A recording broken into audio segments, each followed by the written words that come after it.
Today I will explain freezing point, solution, and sources of water. So first of all, what I told means freezing. Freezing means the change of state from liquid to solid. Liquid to solid. Take a beaker and pour into some water. These water are keep into the deep freeze. After some time, you will observe.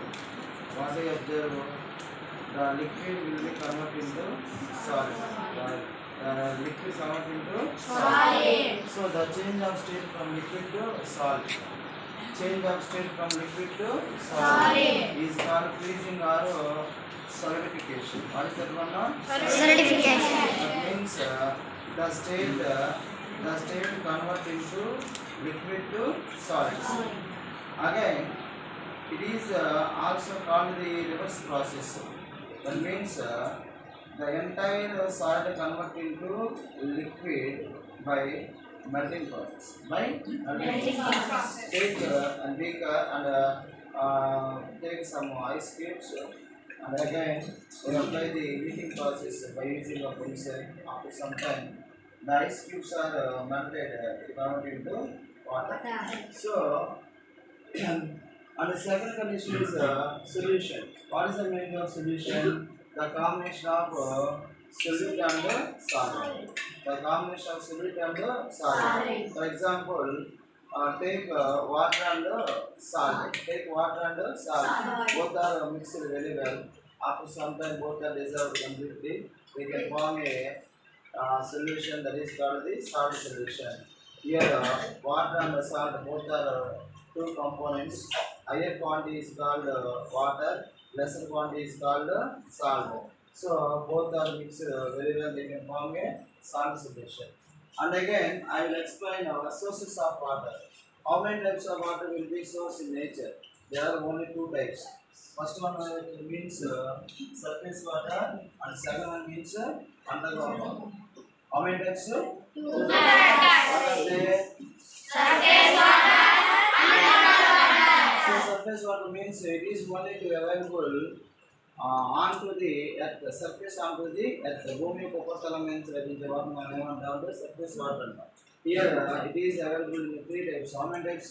Three types. First one sea water, second one river water, lake water, third one rain water. Third one rain water. So surface water will be surface water means it is available only on the surface of the earth. It is available in three types. First one sea water, second one river water, third one rain water. Here this is called the entire process of how water convert into three stages. Here this is called liquid freezing means solid sublimation means gas condensation means liquid. So liquid convert into solid means freezing. Solid convert into gas means sublimation. Okay, the object convert into solid to gas, not into liquid. This is called sublimation. Again, gas convert into liquid. That means the phase convert into gas to liquid is called condensation. Gas to liquid is called condensation. And again, here also evaporation is there. What is the meaning of evaporation? The means the phase change from liquid to gas. The phase change from liquid to gas is called evaporation. And evaporation is a cooling process. The process convert into liquid to gas. This is called evaporation. Evaporation is a cooling process. I understand? Yes, sir.